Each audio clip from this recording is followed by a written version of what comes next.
Magandang umaga po sa inyong lahat. Tayo nagbabalik ulit dito sa ating munting channel para mag-discuss ng coins kung magkano na ang kanyang presyo sa ating mga online selling. Ayan. Pero bago yan, ang pag-usapan natin barya guys, ito po ay barya po.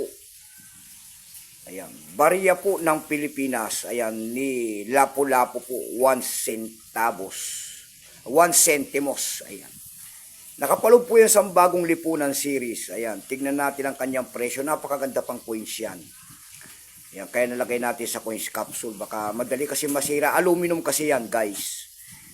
Ayan. Tignan natin ang presyo nito, magkano ng bintahan sa ating mga online selling. Ayan. Pero bago yan, tayo magpapasalamat muna sa lahat ng masugid na ating mga tagapagsubaybay dito sa ating YouTube channel. Lalo-lalo lang aking mga subscriber. Thank you so much sa inyong lahat. Mabuhay po kayo and God bless. Maraming salamat din po sa nanonood doon sa ating FB page at nakapalo sa akin. Thank you so much sa inyong lahat. Mabuhay din po kayo and God bless. Yun naman po hindi pa po nakapag-subscribe dito sa ating munting channel. Anyayaan ko lang sana kahit malaking tulong na po o bagay yan sa akin. Tulad na lamang po ng pagpindot ng ating subscribe button, like and share para ma-update ko naman kayo sa mga bago ko pang ilalabas na video about coins. Ayan. Tingnan natin ang bintahan nito kung magkano na, pero bago yan kilalanin mo muna natin ang coins na yan. Ayan. Issue po niyan ay Philippines po. Period niyan ay Republic 1946 up to date po. Type nito is standard circulation coins. Years 1979 hanggang 1982. Value niyan 1 centimo po. Currency piso 1967 up to date po. Kung anong materialis ang ginamit sa barya na yan, yan po ay aluminum. May bigat lamang itong 1.22 grams. So habang 19 mm. May kapal po naman itong 1.9 mm. Hugis po niyan is square with a rounded. Ayan.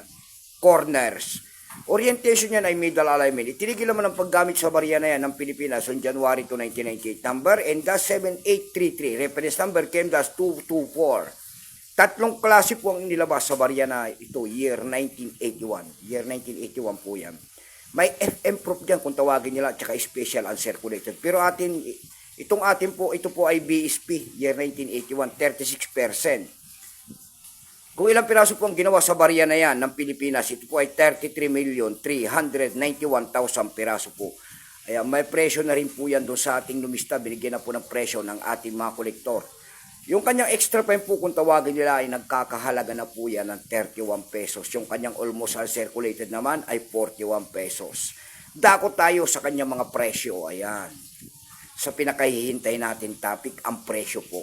Sa ebay.com.ph po, ayan, ebay.com.ph dito sa Pilipinas, mayroon tayo nakita nagbebenta nito ng 452 pesos. Dako naman tayo sa Carousel PH. Sa Carousel PH po, ayan, ang seller po ay si Dexter, ayan.